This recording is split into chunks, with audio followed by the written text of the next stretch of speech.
स्वागत है आप सबका इस वीडियो में।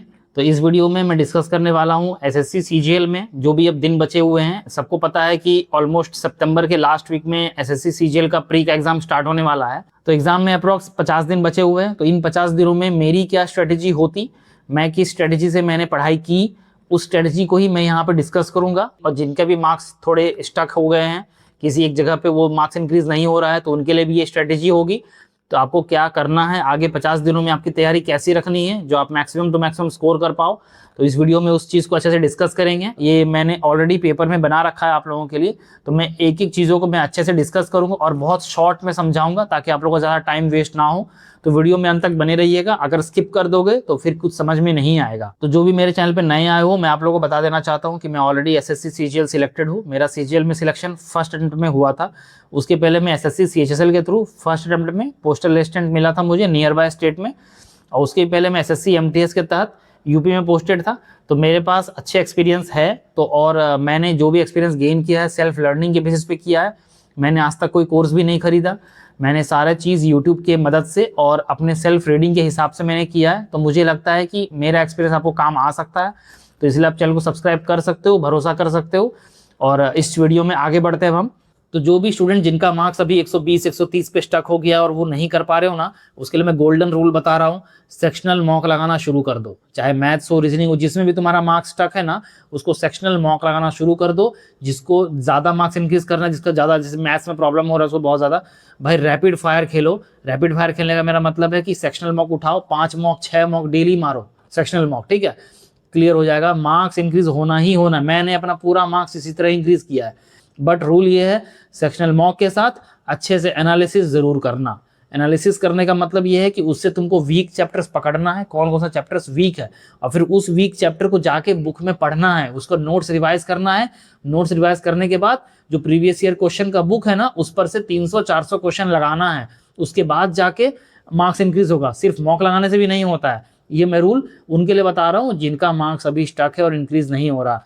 और जो भी तुम लोग टारगेट कर रहे हो कि मुझे 150 चाहिए, 160 मार्क्स चाहिए, तो उन सभी के लिए मैं बोल रहा हूँ कि ऐसे मार्क्स इंक्रीज नहीं होगा।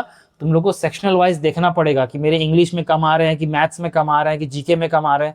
उसको देखना पड़ेगा सेक्शन वाइज, और सेक्शन वाइज टारगेट करना पड़ेगा, पिन पॉइंट प्रिपरेशन करना पड़ेगा, तब जाके मार्क्स इंक्रीज होगा। तो सबसे पहले मैं बता देना चाहता हूँ कि जिसका भी अभी तक सिलेबस कंप्लीट नहीं हुआ है, वो सबसे पहले सिलेबस कंप्लीट करो। और जो भी पोर्शन छूटा हुआ है उसमें देखो कि सबसे पहले कि उससे कितने क्वेश्चंस आते हैं। अगर मिनिमम 1-2 क्वेश्चंस ही आ रहे हैं तो कुछ कुछ स्किप करके जल्दी से सिलेबस खत्म कर लो। अदरवाइज दिक्कत हो जाएगी, क्योंकि अभी तुम्हारे पास मॉक भी लगाना है, करंट अफेयर्स भी पढ़ना है, और फिर रिविजन भी करना है। तो बहुत सारा काम है। तो अगर तुम न्यू सिलेबस के पीछे पड़े रहोगे हमेशा, तो फिर पुराना चीज़ें भूल जाओगे और फिर कोई फ़ायदा नहीं रह जाएगा। तो जितना पढ़ रहे हो उसी को अच्छे से पढ़ना है। और न्यू सिलेबस जो तुम्हारा बचा हुआ है पढ़ने के लिए, न्यू चीज़ें जो बची हुई हैं पढ़ने के लिए, उसको सबसे पहले ख़त्म करो। और जो भी छोटा छोटा पोर्शन है जिससे 1-2 क्वेश्चन ही आने वाले हैं, उसको तुम स्किप अभी कर सकते हो। सबसे इंपॉर्टेंट पार्ट ये कि अब एक काम करो, अब सबको एक एक मॉक तो डेली लगाना ही लगाना है, क्योंकि अब एग्जाम में 50 दिन बचा हुआ है। और अभी अगर मॉक भी नहीं लगाओगे तो फिर कोई फायदा नहीं है। अब नहीं लगाओगे तो कब मॉक लगाओगे, है ना। तो अभी से तुम लोग को एक मॉक डेली, फुल मॉक, या तो प्रीवियस ईयर होगा तो सबसे पहले काम करो प्रीवियस ईयर लगा लो। सारा प्रीवियस ईयर लगाना शुरू करो। डेली एक मॉक लगाना है। उसमें सीजीएल सीएचएसएल दोनों इंक्लूड कर सकते हो। तो डेली एक मॉक, फुल मॉक लगाना है और उसको अच्छे से एनालिसिस करना है। एनालिसिस की वीडियो जस्ट मैंने डाली है, एनालिसिस की वीडियो देख लो, वैसे एनालिसिस करो, 100% मार्क्स बढ़ेगा। जिसका भी स्टक है ना, मार्क्स बढ़ना शुरू हो जाएगा। एनालिसिस को तुम लोग बहुत हल्के में लेते हो। मैंने एनालिसिस की कुछ अलग ही तरीका अपनाया था भाई, बहुत फ़ायदा मिला मुझे। सेल्फ स्टडी से सीजीएल क्रैक करना अभी बहुत मुश्किल है, ठीक है। तो मैंने जो एनालिसिस का तरीका अपनाया था, उस तरीके से एनालिसिस करना अच्छे से। तो अभी के मैंने क्या कहा कि एक मॉक तुम लोग को डेली अभी से लगाना है, plus section wise English, GK, maths और रीजनिंग सबके 2-2 सेक्शन मॉक तो लगाने ही लगाने हैं। तो डेली ये 3 मॉक तुम लोग का कंफर्म हो गया कि एक फुल मॉक लगाना है, प्लस सेक्शन वाइज चारों सेक्शंस के 2-2 मॉक, सेक्शन मॉक लगाना ही लगाना है। अब नहीं लगाओगे तो फिर देर हो जाएगी। ओके, इतना तो आपको करना ही करना है। इसके अलावे daily at least 2 hours, daily at least 2 घंटा रिवीजन को टाइम दो। रिवीजन नहीं करोगे, जो भी पढ़े हो कोई काम का नहीं रह जाएगा। तो रिवीजन को टाइम दो, 2 घंटा 3 घंटा डेली बैठ के रिविजन करो। करंट अफेयर्स में अभी से पढ़ने की ज़रूरत नहीं है। करंट अफेयर्स तुम लोग बाद में जब 15 दिन 20 दिन बचेगा ना, उस टाइम करंट अफेयर्स पे ध्यान देना। बहुत ज़्यादा क्वेश्चंस नहीं आते हैं करंट अफेयर्स में। 25 क्वेश्चन रहेगा, 25 में से 4 या 5 आएगा, अधिक से अधिक 4 या 5 आएगा। उसमें से भी 2-3 जो होगा ना वो स्टैटिक जीके के तरह आता है, तो अगर नहीं भी पढ़े हो तो भी कर सकते हो, ऐसा आता है। तो अप्रोक्स तुम ये मान लो कि जब करंट अफेयर्स पढ़ना होगा तो 15-20 दिन पहले से पढ़ना शुरू करना। तो जो भी मैंने अभी बताया कि आपको डेली 1 मॉक लगाना है, full mock plus 2 sectional mock हर एक सब्जेक्ट्स के, उतना तो करना ही है। तो अब चलते हैं सेक्शनल वाइज, सब्जेक्ट वाइज चलते हैं कि सब्जेक्ट वाइज आपको क्या क्या चीज़ों का बेसिकली ध्यान रखना है। तो जैसे मैथ्स है, तो मैथ्स में जैसे मैंने कहा कि जो भी सब्जेक्ट्स है, जो भी चैप्टर्स हैं जो आपको प्रॉब्लम कर रही है, जो थोड़ा टफ है बट उससे बहुत कम क्वेश्चंस आते हैं, खास करके प्री के नज़रिए से मैं कह रहा हूँ, तो उसको आप स्किप कर सकते हो। जैसे प्रोबेबिलिटी है, परम्यूटेशन कॉम्बिनेशन है, इन 1-2 चैप्टर्स को आप स्किप कर सकते हो, या एक आध क्वेश्चन आएगा प्री में, बहुत ज़्यादा फर्क उससे नहीं पड़ने वाला, मेंस में बहुत ज़्यादा ज़रूरी हो जाता है, उसके लिए आपको बाद में टाइम मिल जाएगा। तो अभी आप मैथ्स में बेसिकली उसको स्किप कर सकते हो। और कैलकुलेशन स्पीड करना है, आपको स्किपिंग मेथड पे ध्यान देना है। जब भी आप सेक्शनल मॉक लगाते हो आपको स्किपिंग मेथड पे ध्यान रखना है इस चीज़ का। प्लस जब भी आप फुल मॉक लगाते हो, जब भी आप मॉक लगा रहे हो मैथ्स का, आपको स्किपिंग मेथड पे बहुत ज़्यादा ध्यान रखना है। 1 से 2 अटेम्प्ट लेना है, नहीं बन रहा है छोड़ के आगे बढ़ना है। आपको हार्ड क्वेश्चंस बनाने का कोई मेडल नहीं मिलने वाला।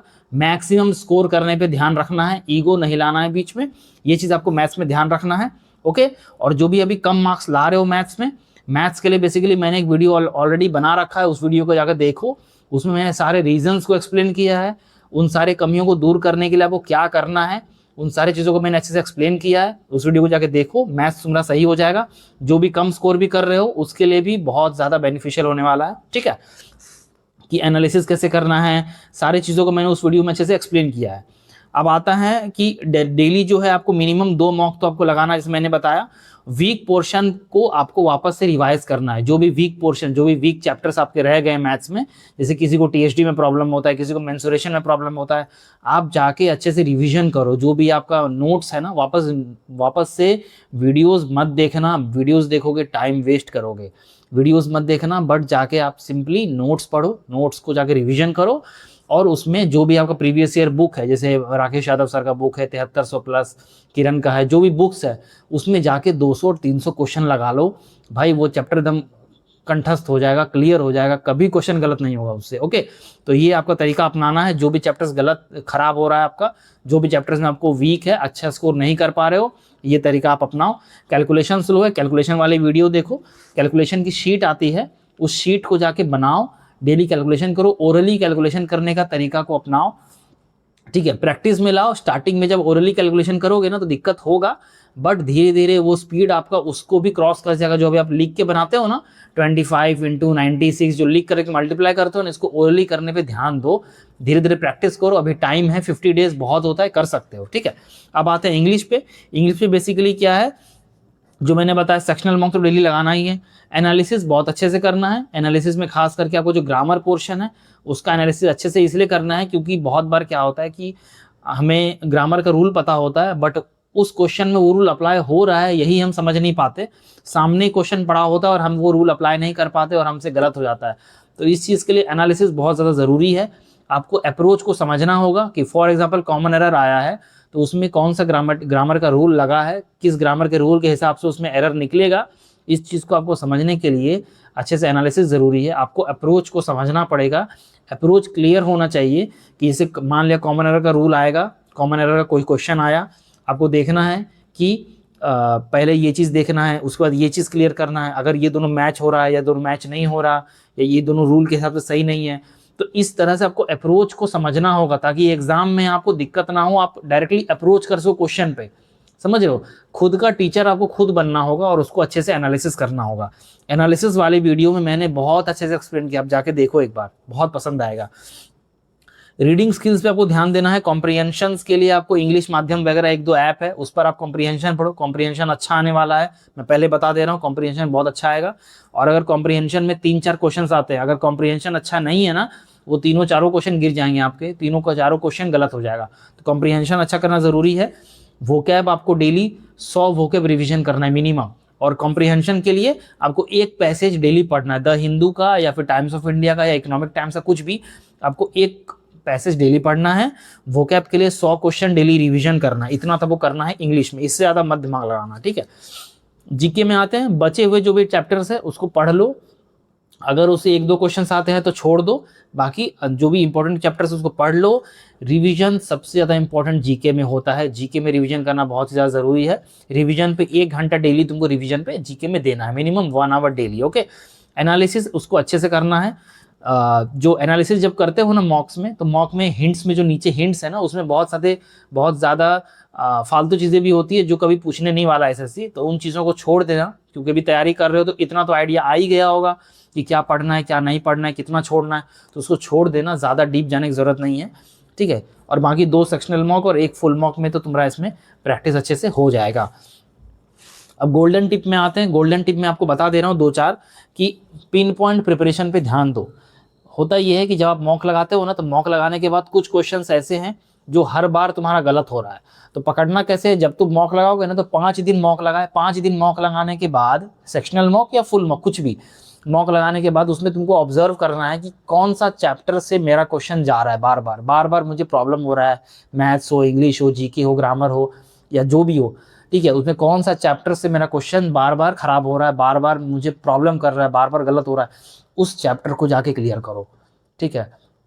ऐसे करके 2-2 नंबर 4-4 नंबर करके तुम्हारे मार्क्स बढ़ेंगे। ये एब्रप्टली 110 से 150 मार्क्स तो होने नहीं वाला, वो धीरे धीरे बढ़ेगा, और जैसे जैसे मार्क्स अब आगे बढ़ोगे ना तो आपका मार्क्स का बढ़ना स्लो हो जाएगा, तो ये बहुत ही डिसहार्टनिंग होता है, मैं समझ सकता हूँ, ठीक है। तो पिन पॉइंट प्रिपरेशन पे ध्यान दो, जो चैप्टर में प्रॉब्लम है उस चैप्टर को जाके अभी भी क्लियर करो, ठीक है, जाके रिवीजन पे ध्यान दो। मैंने अभी फिर से बोल रहा हूँ कि अभी न्यू पढ़ने से ज़्यादा रिवीजन पे ध्यान देना ज़्यादा ज़रूरी है। जहाँ गलती है वहाँ आपको वर्क करना है, स्लोली ही सुधार आएगा। एब्रप्टली मैंने कहा ना कि 110 नंबर से 150 नंबर एब्रप्टली नहीं होने वाला। अगर आप 110 पे हो, 5 दिन अच्छे से तैयारी करोगे ना तो 110 से 115 आ सकते हो, 120 125 नहीं जा सकते, ऐसा होता है, ठीक है। और सोशल मीडिया से भी खास करके तुम लोग को दूर रहना है, इंस्टाग्राम, यूट्यूब ये सब से दूर रहो। इसलिए मैं ये वीडियो जो बना रहा हूँ मैं बहुत फास्ट बोल रहा हूँ, बहुत शॉर्ट में बोल रहा हूँ कि आपका टाइम खराब ना हो, ठीक है।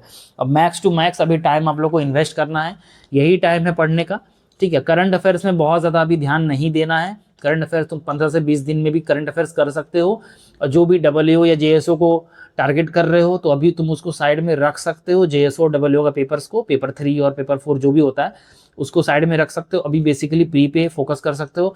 जो भी स्टूडेंट जिसका मार्क्स अभी 120, 125 या 130 पे स्टक है, वो आगे नहीं बढ़ पा रहा है, उसको मैं साफ साफ बोल दे रहा हूँ कि सेक्शनल मॉक लगाओ, सेक्शनल मॉक के बिना नहीं होने वाला। सेक्शनल मॉक लगाना बहुत ही ज़्यादा ज़रूरी है, सेक्शनल मॉक लगाओगे मार्क्स इंक्रीज होना शुरू हो जाएगा धीरे धीरे, ठीक है। सेक्शनल मॉक लगाना बहुत ही ज़्यादा ज़रूरी है, उसके बाद ही तुम्हारा मार्क्स इंक्रीज होगा, और वो धीरे धीरे इंक्रीज होगा, एब्रप्टली इंक्रीज नहीं होगा।